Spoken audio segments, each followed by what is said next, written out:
Welcome back to Give History with Giorlando. In today's video, we are going to talk about what in many ways was an inevitability. We're going to talk about the deck that I ran, at least relative to all of the others, at more YCSs than any other. And that is none other than Dino Rabbit variants. Decks based around Rescue Rabbit, normal dinosaurs, and then the Evolzar, Lagia, and Dolka from the extra deck. We're specifically, though, going to talk about the time period between YCS Philadelphia and National Season. So in and around that time period. So we're talking about after the release of Chaos Dragons.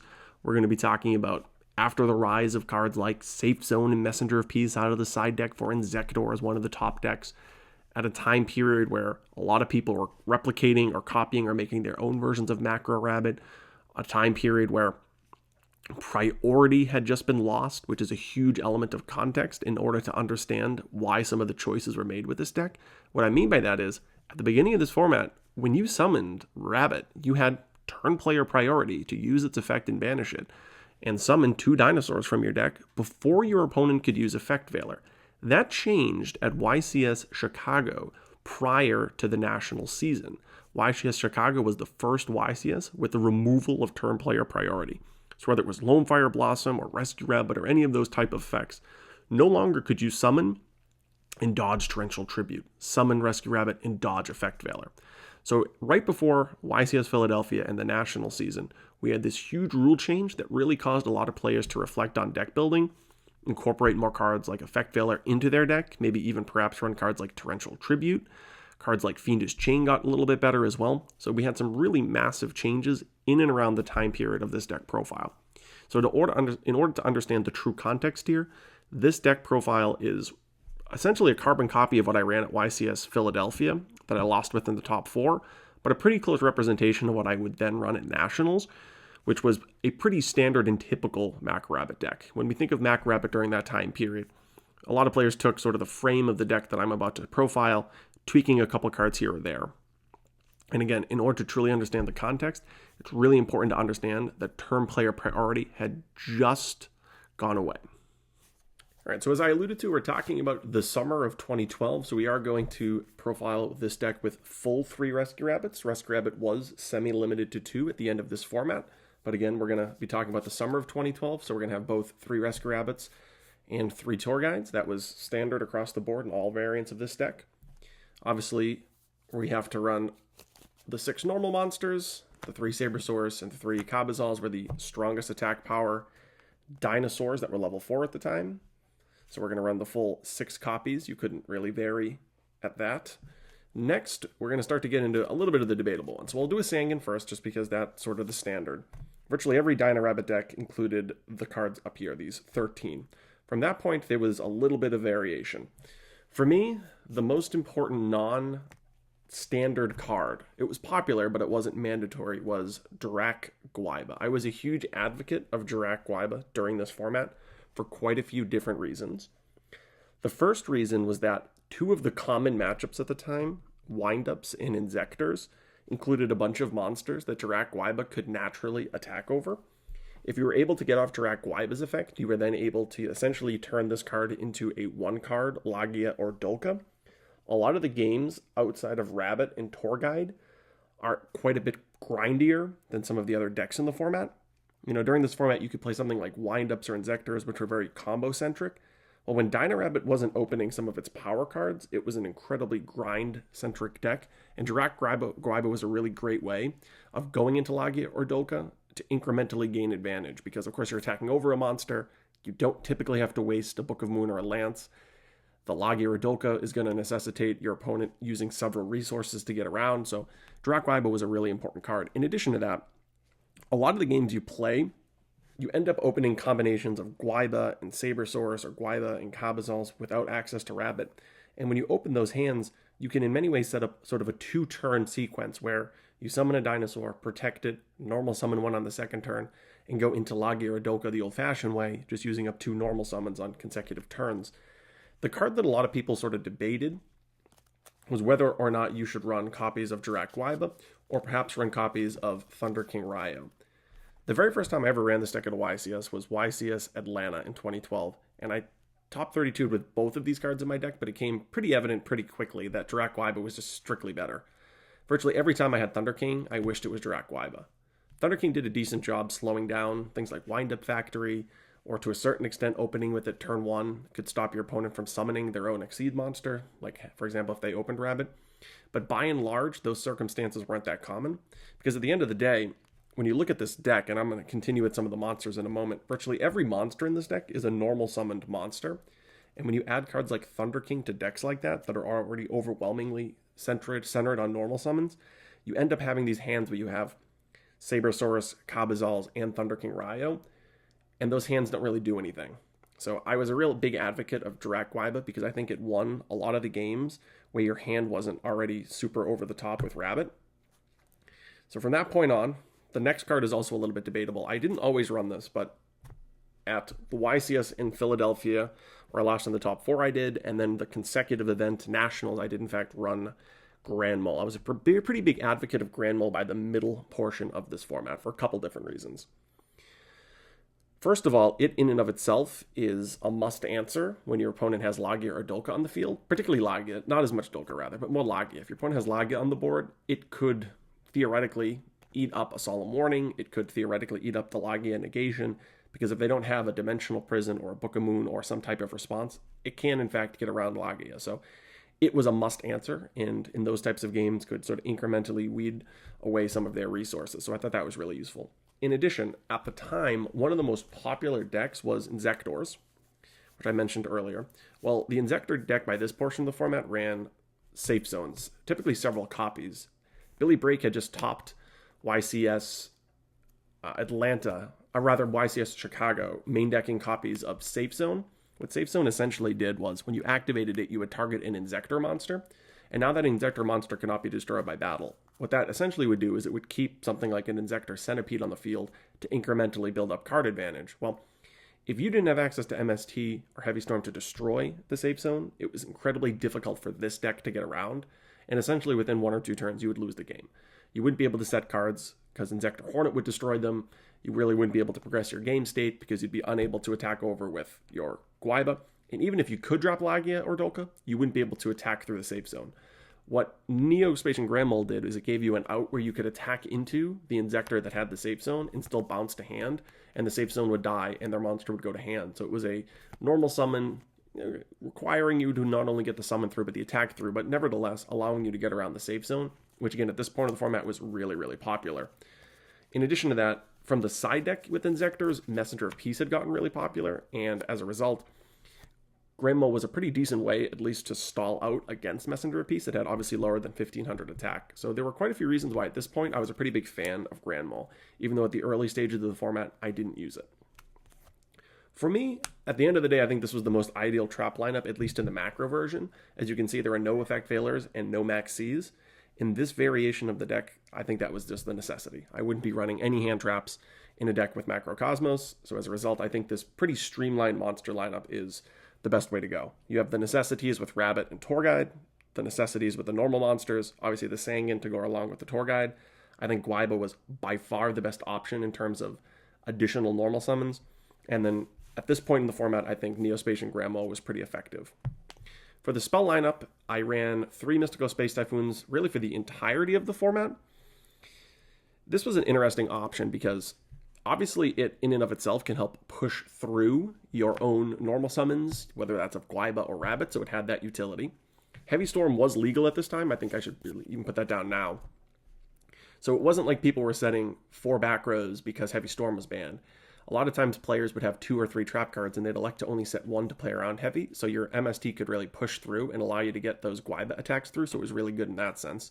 Although I didn't choose to run it, Fiendish Chain was really popular during this format, so that was one of the continuous trap cards that you could target from the main deck. In addition to that, Dark Worlds were pretty popular, so you had the Gates of the Dark World. Heroes were pretty popular, so you had skill drain variants. If you were playing against windups, some of the windup decks were pretty factory-centric as opposed to combo-centric, so you could obviously target that. There were quite a few different continuous spell or trap cards in the main deck that necessitated running this MST. Now, of course, if you played against Chaos Dragons, you'd be playing against a deck that virtually played no traps, so there was some risk in doing so, but I think the triple MST was, in and of itself, pretty useful. So obviously then the single copy of Heavy Storm.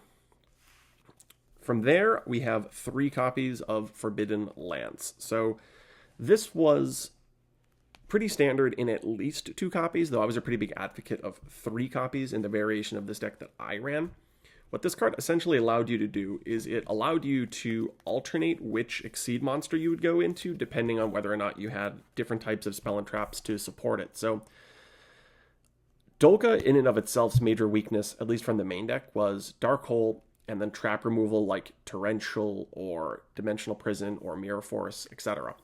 You could, in some cases, put Dolka into defense position and set Lance, and that would do a decent job playing around cards like Dark Hole, because Lance only reduces the attack strength, meaning if Dolka is sitting there in defense mode, that 1700 defense was actually pretty reasonable relative to the format, unless you're playing against something like Heroes, where you wouldn't even go into Dolka, honestly. But if you're playing in something like Inzektors, short of Centipede plus Sword, they really weren't going to get over a 1700 defense position monster. So by putting it into defense mode when you had access to Lance, you could negate 2 of the Inzektor effects, which in often cases was more effective than just putting Lage into attack mode. Though you could also summon Lage in defense mode and set Lance. The 2000 defense also brickwalled most of the format, and you would make this play quite consistently as well. So in either case, putting whether it's the Lage or Dolka in defense mode because you had Lance was pretty useful. It essentially allowed you to save negations for more valuable cards, because a lot of people would start with Dark Hole to, in their mind, bait out your negate, but then you chain Lance, and now all of a sudden they're in a pretty bad position because you still have the Exceed monster with negations up. In addition to that, we are of course main decking multiple copies of Dirac Guaiba. In the circumstances where you were unable to attack naturally through a monster, you could reduce it by 800 by targeting their own monster in the damage step, and now the Dirac Guaiba could attack through it. That would allow you to attack over basically anything with 2400 and less attack, which in this case there were quite a few cards in that format. There was Dark Pulse Dragon, or Dark Flare Dragon rather, and Light Pulsar Dragon. What was something to note with Light Pulsar Dragon is it has 25, so you would have to crash. You actually do get the effect if you crash with this. So there is some utility when talking about using Lance outside of just protecting your own monsters. So because it had sort of that twofold effect of 1, protecting your monsters, but 2, allowing Guaibas to get through, I thought it was really useful. In addition, as I've referenced throughout the series of videos, context matters a ton when talking about this format, or really talking about any format rather. Well, during this format is when priority left. So at the beginning of the format, the very, very beginning, if you had Rescue Rabbit and your opponent had Torrential, you could play Rescue Rabbit, use its effect with priority, and dodge Torrential Tribute, which more often than not meant using your own Torrential Tribute to clear the field before the normals came out. That was pretty common. Typically, people would wait on the Torrential for the normals to come out. But let's say your opponent was afraid of Starlight Road, so they chose to just Torrential the Rabbit. Well, at the beginning of the format, that wouldn't do anything. By the end of the format, though, when priority was gone, when you summoned Rabbit, your opponent had the ability to play Torrential and kill the Rabbit. That's how Yu-Gi-Oh! Is currently played. Because that rule change occurred in the middle of the format, there were circumstances where you would summon Rabbit, your opponent would be afraid of Starlight Road, so they would use Torrential, and then obviously you could Lance the Rabbit and protect it. So there were circumstances where that occurred also. And as I alluded to, a lot of the games this format were incredibly, incredibly grindy, and as a result, there were some times where you would have a dinosaur sticking on the field, and then you would summon a second dinosaur, and your opponent would play something like Bottomless Trap Hole, and of course you could chain the Lance there. And now because Heavy Storm was legal in the format, maybe they have no more back rows. Now you're free to go into an Exceed monster. Next thing you know, you just stuck Dolka without ever drawing Rescue Rabbit. So Lance basically did everything that you wanted in this format. Then I ran 2 copies of Soul Taker. This deck sort of traditionally has had a problem getting over big monsters. So that was partially one of the reasons why Granmole was in the deck. But as a whole, if your opponent stuck a big monster on the field, you were limited really to Dark Hole and 2 copies of Soul Taker, assuming they were playing around some of your trap cards. And the trap cards, again, are quite reactive, so I was hoping to have some more proactive monster removal. At the beginning of the format, I ran Smashing Ground. That was a pretty typical standard card to use. By the end of the format, it was evident, though, that Soul Taker was better. The 1,000 life points that your opponent gained actually ended up being beneficial. The reason for that is the 1,000 life points that your opponent had to gain when you activated Soul Taker would actually make cards miss timing. So for example, if you played against Heroes and they went into the Shining, Soul Taker would make it so that you would kill the Shining and they would not return the banished hero monsters, so it had utility there. It made it essentially a 1-for-1 with their Miracle Fusion. In addition to that, when you played against what a lot of people considered your worst matchup, when you targeted Light Pulsar Dragon, it would also make this second effect mistiming as well, the one to revive a dragon from the graveyard. So if your opponent had the Light Pulsar Red Eyes Darkness Metal Dragon lock or loop, you could Soul Taker the Light Pulsar and it would miss timing. So two of the most popular decks in the format had essentially boss monsters that both were directly affected by the 1000 life point gain aspect of Soul Taker. So by the end of the format, I think Soul Taker was by far the better choice. From there, we have Book of Moon, which was at this point in time limited to 1. It's not inconceivable that I would have played more if it was semi-limited or unlimited. Again, it works really well with Guaiba. And in addition to that, it's just a super awesome card. The last card is Monster Reborn. Now, Monster Reborn is a little bit debatable. At that point in the format, it was the first event with the new rule change, meaning priority had gone away. You could no longer call turn player priority and dodge your opponent's torrential with Rescue Rabbit. You could no longer chain your own. None of that could happen anymore. As a result, people started to play cards in much more of a volume. Cards like Effect Veiler became incredibly, incredibly popular as a result of that rule change, because what that essentially allowed you to do is play Yu-Gi-Oh! Like it's played now. If your opponent summons Rescue Rabbit today, you can play Effect Veiler. You can stop the Rescue Rabbit from working. Well, at the beginning of this format, that was not true. You could summon Rabbit, call priority, and banish it before your opponent ever activated Effect Veiler. So by this portion of the format, Effect Veiler became enormously popular. People were main decking 2 or 3 copies because it did a fantastic job shutting down so much of the format. And now it was basically the only way that you could interact with a turn 1 Rescue Rabbit, which at the beginning of the format was almost unbeatable. As a result of that, I remember sitting in the hotel that I stayed at and talking with Fraser Smith, at the time a teammate of mine on ARG, talking about building a Rabbit deck that conceded that Effect Veiler might slow you down on turn 1, but try to change, for example, the trap lineup to take advantage of the popularity of hand traps when we started to main deck Macrocosmos. So he and I put together this version of the deck, and we debated at the end, should we include Monster Reborn? It was the 42nd card included originally in the main deck, and we sort of ultimately decided that, the benefit of Monster Reborn outweighed the risk of opening up with Macrocosmos, because if you were to flip Macrocosmos, it would likely be against one of the matchups where it's going to totally shut your opponent down.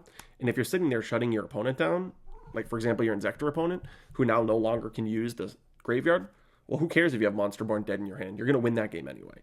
So we are in fact going to conclude Monster Reborn in our deck. That was a point of discussion that Fraser and I had, even though we, as I'm about to reference, main decked 2 copies of Macrocosmos. The discussion whether or not to main deck Floodgates has been one that's been ongoing in Yu-Gi-Oh! For all of its history, but at this point in time, I think it was really worthwhile. It was horrible in the mirror match. It did virtually nothing, unless your opponent was playing a hand trap-centric version of this deck, but nevertheless, horrible in the mirror match. However, other than that, it was unbelievable at stopping the hand traps at the time, which was 3 copies of Maxi and 3 copies of Veiler. In addition to that, if you opened with this card against Inzektors, you basically just won the game outright. Your Inzektor opponents could do very little. None of the Inzektor effects work if Macrocosmos is on the field, because these cards need to be sent to the graveyard. So if you opened with this against Inzektors, particularly if you were able to stick a Lagia, the match was over. I kept track during this format. Of the times that I ran variants of Dino Rabbit during this format, I played against 13 Inzektor decks in the Swiss and top cut of YCS and literally went 13-0. I didn't drop a single game the entire format. Main decking Macrocosmos is probably one of the main reasons. Main decking Guaiba is probably another one of those reasons. But just by and large, this was virtually a buy every time. It also had utility, the Macrocosmos against Dark World. The first round of Nationals this year, I played against Dark World, and Macrocosmos obviously does a fantastic job against what that deck is trying to do. The third deck that it absolutely destroyed, of course, was Chaos Dragons. Chaos Dragons, a lot of people considered your worst matchup, and as a result, I think playing Macrocosmos in the main deck did a decent job hedging against the likelihood of running into some of these Chaos Dragon decks, which people typically thought were bad matchups. As a matter of fact, I actually sort of liked the matchup because I was main decking Macrocosmos. But whether it was Inzektors, whether it was just playing around hand traps, some of the rogue decks like Dark World, Macrocosmos shut down a large portion of some of the top decks. I should also note it did a decent job, at least on turn 1, of shutting down hero decks. Now, you really did need to draw it on turn 1. If you drew it past turn 1, it probably wouldn't be as good. But if you opened with it on turn 1, heroes surprisingly get affected quite a bit by Macrocosmos. I remember in the top 64 of YCS Long Beach losing to Paul Cooper, who opened Macrocosmos Game 2 against me in his Dino Rabbit deck. and I was staring at my hand and it had cards like Hero, Blast, and Miracle Fusion. Well, none of those cards do anything if you never get anything into the graveyard, so the Hero deck was also affected, assuming you opened Macro at least on turn 1. So that's why we main decked Macrocosmos at the time. It improved your worst matchup, gave you an essential buy against one of the most popular decks in the matchup. It improved a lot of some of the rogue matchups, and the only concession was, in the mirror match, if you opened with this card, it was probably going to cost you the game. But we are hopefully going to side deck for that problem. From there, we ran 2 copies of Dimensional Prison. At the time, this was good against basically everything but Inzektors and a very combo-centric version of windups. Obviously, this doesn't interact with the windup Hunter hand loop, which was popular at the time.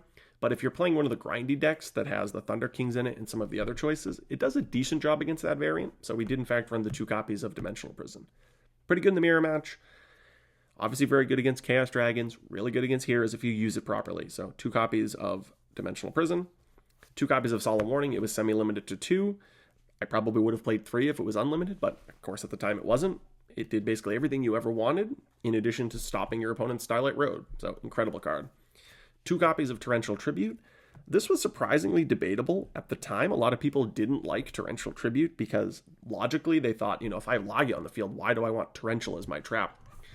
Well, that is true. That is true. Obviously, if Lagia is on the field and you could pick your traps, you wouldn't want Torrential to be one of them. But if you play enough rounds in an event with this deck, you'll realize how infrequently you're just opening up Rabbit and not probably winning just by default anyway.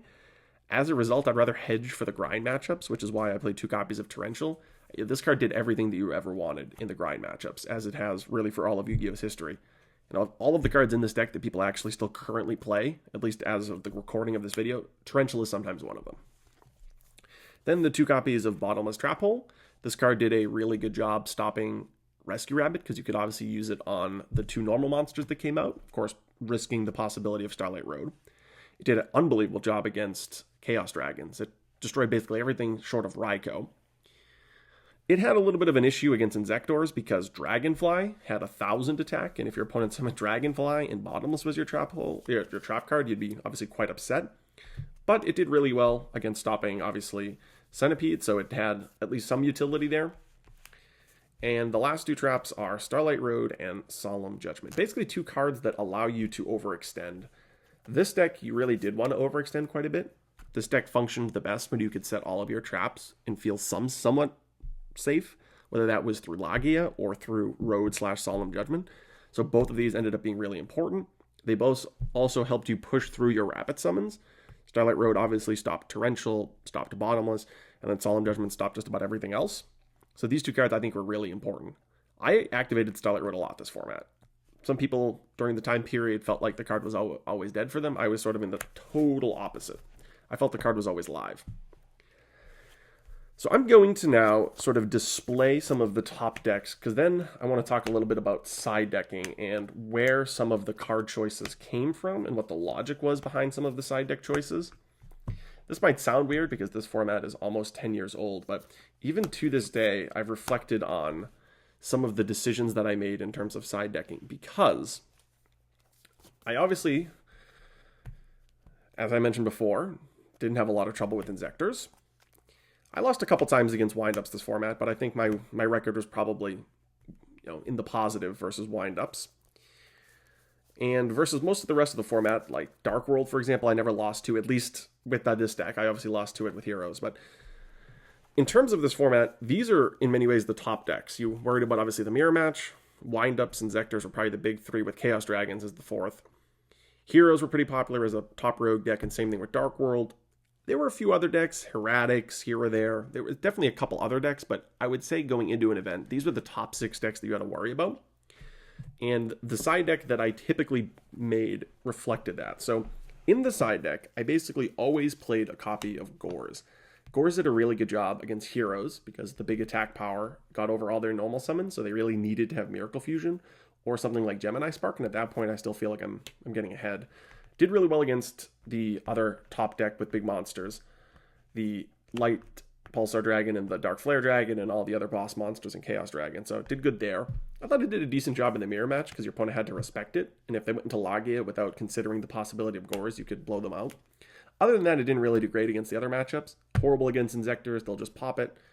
Probably going to get taken out of your hand with Hunter anyway, so not good in those ones. But the decks where this card shined, that was really good. I typically sided a copy of, at least one or two copies really, of Effect Veiler. The reason I ran multiple copies of Effect Veiler in the side deck is that when you played against Inzektors, the game essentially centered around, can my opponent get rid of macro?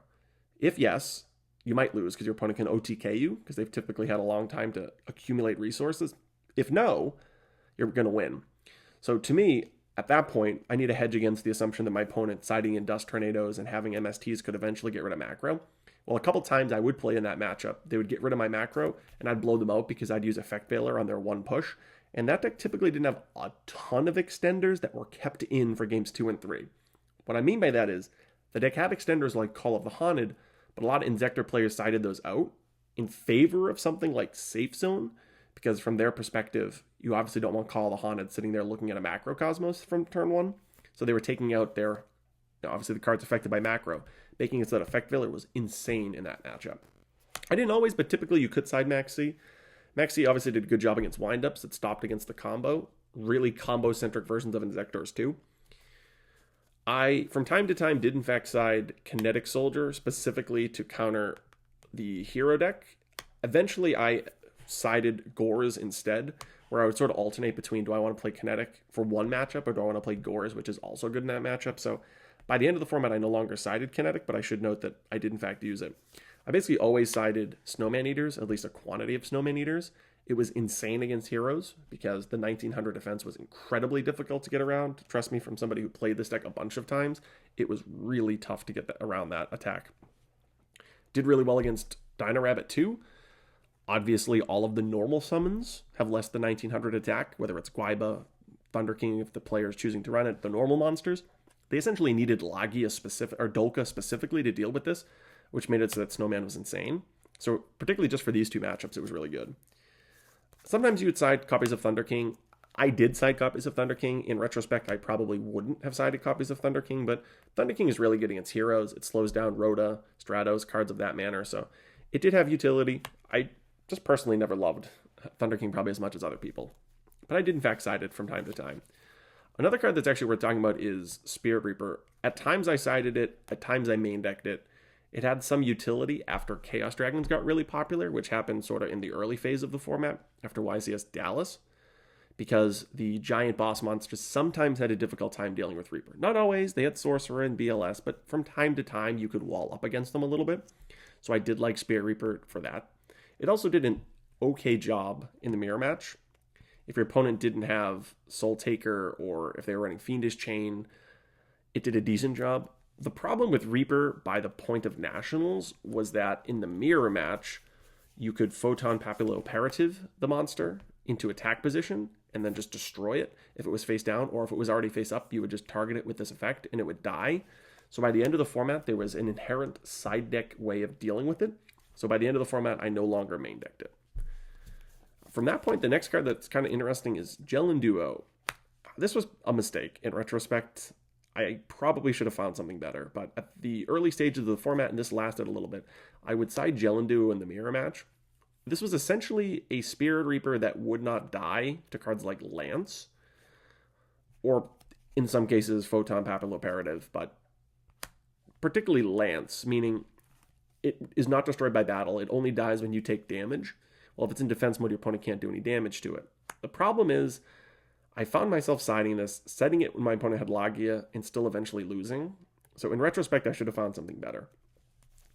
In terms of spells from the side deck, I always sided, at least by the middle stages of the format, so in the context that we're talking about, Level Limit Area B. Level Limit did a really good job playing around Chaos Dragons. Their primary way of getting rid of back rows was Lila and Raikou, and this specifically shut one of them off, which means you only really had to worry about Raikou, and you could easily do that with what your deck did with Rabbit and Guaiba. So Level Limit was insane. It put all of their big monsters to defense mode, and your deck obviously would be affected too. You have a ton of level 4s, but your rank 4s are way more powerful than what the dragons were going into. You're over here summoning Lagia and Dolka with Level Limit up. They're going into, Utopia. So Level Limit was insane. I always sided multiple copies of Forbidden Chalice. Chalice did a really good job stopping some of the things that the Rabbit deck would side into. It could stop their set Snowman Eaters so that you could summon Lagia instead of having to go into Dolka. Lagia was probably better in the mirror match than Dolka more often than not, so you're probably going to go into Lagia more often, and the Chalice did a really good job counteracting that. Chalice also did a decent job chaining to some of the Lagia or Dolka negations, or even in some cases chaining it to Tour Guide, so Chalice did a lot. It also, that 400 attack boost definitely mattered when you're playing a matchup where each player has a pretty limited supply of big monsters relative to once a Exceed gets the field. Obviously, you have 1900 beaters, but you do not often have outs to a 2400 beater, for example. From that point, the other card in the side deck worth talking about is Dust Tornado. I elected to side copies of Dust Tornado as the format progressed because obviously it did a really good job stopping some of the cards I highlighted earlier when I talked about MST, specifically Save Zone and Messenger of Peace. I was really afraid of the Inzektor deck getting to a point where these two continuous spell/trap cards put the matchup into their favor, because these cards are incredibly difficult for Dino Rabbit to deal with. So I started to side deck Dust Tornado as the format progressed. From that point, there's just a couple other cards that I want to talk about before going into the extra deck. So I'm going to take these off the screen just for a moment, because there are a couple things that I need to reflect on. First off, this card was legal, which is obviously one of the most powerful cards in Yu-Gi-Oh's history, Vanity's Emptiness. Pretty sure you could play 3 copies too. Almost 100% positive of that. However, I didn't main deck it and I didn't side deck it, and that may have been a mistake in retrospect, particularly because I was playing Macrocosmos, which is actually incredibly powerful with this. It would make it so that your Emptiness stayed on the field. In retrospect, I probably should have found a way to play this. By Nationals, I actually was main decking Compulsory Evacuation Device, 1 single copy of it. At YCS Philadelphia, the last event that I ran this deck at and still topped, I did not have a copy of this in my deck, but that changed for Nationals, and then that persisted into the next format when Rabbit was limited to 2 and Mermails came out. I still played 1 copy of this. I probably should have been running this card earlier than I actually ended up running it. It had a few interesting interactions, like compulsing your own Rescue Rabbit when they Valor it, that I think warranted playing it, because then you could use it offensively, defensively, and you could use it in those unusual circumstances to reuse Rabbit. I never used Pot of Avarice when I was running Macrocosmos, and I think that was correct. People played Pot of Avarice, and if I'm talking about Dino Rabbit, I should note that if you want to see a typical non-macro list, you would basically remove the 2 macros and add Avarice, and maybe even nothing else, honestly, because the deck is already over 40 cards, maybe a couple hand traps. Phoenix Chain was unbelievably popular in this format. I elected never to run it in the summer format. That may have been a mistake, but in retrospect, I think the Inzektor matchup is already so far in your favor. You didn't need it. This card was mediocre in the mirror match. The card was somewhat mediocre against windups because they could still actually search off Factory, so sometimes you were just delaying the inevitable. It was incredible against Inzektors, assuming you could kill the monster, but that wasn't always the case. And as I alluded to, my Inzektor matchup is already quite in my favor. Again, 13-0 against them, so clearly I didn't need Fiendish Chain. The other one that's interesting in retrospect is Mirror Force. This deck is running Dimensional Prison, as I alluded to earlier. The reason is, against the mirror match, you obviously don't want to trigger your opponent's Starlight Road. Against heroes, you do not want to destroy a Shining, and in many cases, you want to banish their aliases. In the Chaos Dragon matchup, you obviously want to Mirror Force over. You do not want to Mirror Force their Light Pulsar Dragon. So Mirror Force was legal at the time. It's obviously legal now, but Dimensional Prison was better then. One last final comment before the extra deck, though. In thinking back about this format, I wish I could have found a way to play the mirror match differently, games 2 and 3. If there was any deck that I lost to more than anything else, it was the mirror match, and I was trying cards like Gel Duo and Spirit Reaper, and I just don't think that was the proper way of playing that matchup. I think, in retrospect, I should have embraced something that at the time I was really adamant against, which was just to put the hand traps in your deck. I think that was probably the decision that cost me the most during that format, is when I went into the mirror match, a lot of my opponents would put the hand traps in, and I'd sit there with Gel and Duos, and I think they were right. I think I was stubborn at the time, not accepting that hand traps were the way to go. I think a lot of that was based on the success that I had at YCS Long Beach at the format prior, where I elected to run heroes without any copies of hand traps. And as a result, I thought I sort of had this great discovery. No hand traps. People are running these combo decks like windups, and no one's expecting a hand trapless deck to do well, and I ended up doing well. And I think that carried over into the Rabbit portion of the format, and I think that was a mistake. I think I should have embraced that these cards, particularly after the change of the ruling regarding priority, that these cards are actually probably good in the mirror match.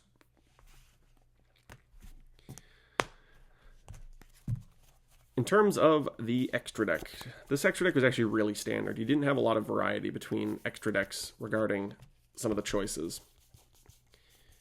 I should also note, just because it's dawning on me, YCS Long Beach was the beginning of this format. It was March of 2012.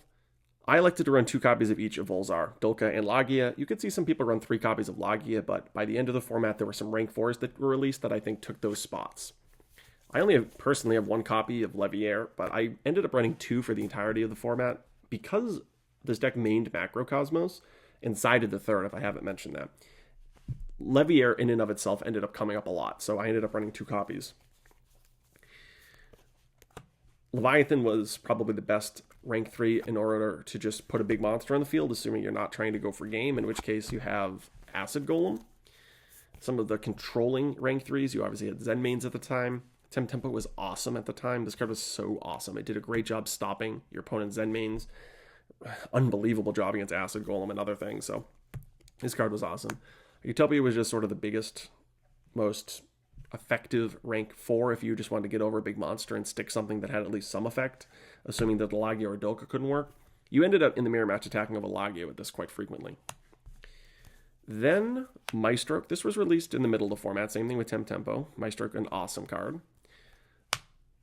Steel Swarm Roach was used because of the Chaos Dragon matchup. The decision that I basically had to make every event was, do you run Roach or do you run Utopia Ray, the card that allowed you, when your opponent had less than 1,000 life, or when you rather had less than 1,000 life points, to exceed and then basically OTK your opponent out of nowhere? I think Roach was probably more effective. By Nationals, I will note that this was actually, of all things, Shockmaster. Shockmaster was released between Philadelphia and Nationals, so I actually ran Shockmaster. You know, in retrospect, somebody could have went back to that event and built a wind-up deck that probably took your whole hand and made Shockmaster, but that was not the case at the time. Newly released for Philadelphia, YCS Philadelphia, which was then obviously going to be included in the extra deck at Nationals, was Photon Papilloperative.